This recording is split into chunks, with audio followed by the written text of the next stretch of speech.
நான் செய்ய போகிறது சுரைக்காய் சாம்பார். சுரைக்காயை நம்ம கட் பண்ணிவிட்டு துவரம் பருப்பை வந்து நம்ம ஒரு 20 மினிட்ஸ் 30 மினிட்ஸ் வந்து நல்லா சோக் பண்ணி வச்சுக்கோங்க. அப்போ தான் வந்து என்னென்னா சுரைக்காய் வந்து என்னென்னா நம்ம 2 விசில் 3 விசில் விடக்கூடாது.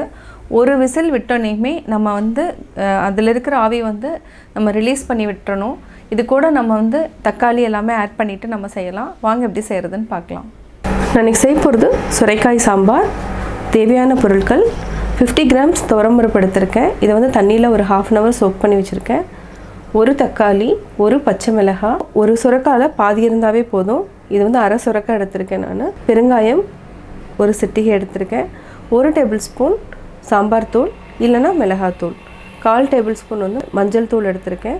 சீரகம் 1/2 டேபிள் ஸ்பூன், கடுகு 1/2 டேபிள் ஸ்பூன், தேவையான அளவு கருவேப்பிலை, ஒரே ஒரு வரமிளகாய் எடுத்திருக்கேன். நீங்கள் தேவைன்னா வந்து வெங்காயம் வேணும்னா நீங்கள் ஆட் பண்ணிக்கலாம், இல்லைன்னா தேவையில்லை.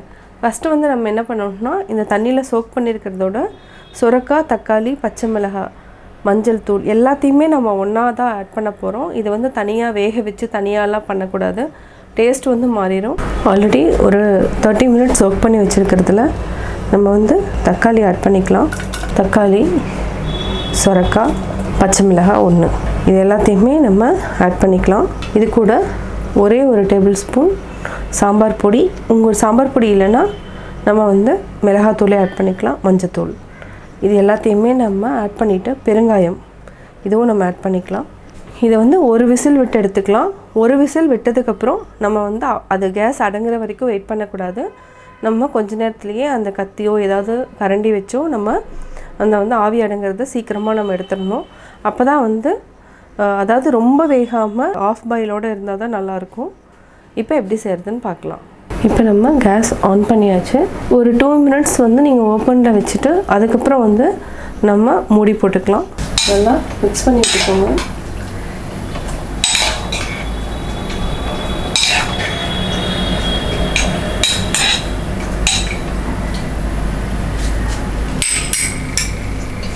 இப்போ வந்து நம்ம மூடி போட்டுக்கலாம். இது வந்து ஒரே ஒரு விசில் தான், நம்ம வந்து உடனே நம்ம எடுத்துடணும். ஒரு விசில் வந்தாச்சு. நம்ம இந்த மாதிரி அதாவது இதில் இருக்கிற ஆவி வந்து நம்ம வெளியேற்றிட்டோன்னா ஃபுல்லாக குக் ஆகாது. இப்போ எடுத்துக்கலாம். இப்போ பார்த்திங்கனாவே தெரியும், அதாவது என்ன ஃபுல்லாக குக் ஆகலை. இது வந்து என்னென்னா வெள்ளையாக தான் இருக்குது. இது 1/2 hour சோக் பண்ணியிருக்கிறதுனால பருப்பு வந்து உங்களுக்கு வந்து நல்லா வெந்திருக்கும். இப்போ வந்து நம்ம தாளிச்சுக்கலாம். ஒரு கடாய் வச்சுட்டேன். இப்போ நம்ம கொஞ்சமாக ஆயில் விட்டுக்கலாம்.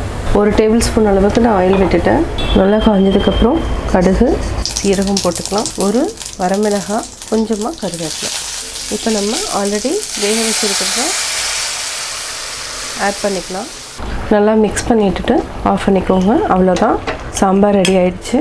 மேலே கொத்தமல்லி தழை தூவிக்கலாம். சுவையான சுரைக்காய் சாம்பார் ரெடி. நான் சுரைக்காய் சாம்பார் எப்படி செஞ்சேங்கிறத பார்த்தீங்க. இதை வந்து கட்டாயம் நீங்கள் வீட்டில் ட்ரை பண்ணி பாருங்கள், கட்டாயம் உங்களுக்கு பிடிக்கும். இது வந்து ஒபிசிட்டி இருக்கிறவங்களுக்கு வந்து வாரத்தில் 2 முறையாவது எடுத்துக்கலாம். டேஸ்ட்டும் வந்து ரொம்ப நல்லாயிருக்கும். ட்ரை பண்ணி பார்த்துட்டு உங்களுடைய கமெண்ட்ஸ் எனக்கு சொல்லுங்கள், லைக் பண்ணுங்கள், மறக்காமல் எங்கள் சேனலை சப்ஸ்கிரைப் பண்ணுங்கள்.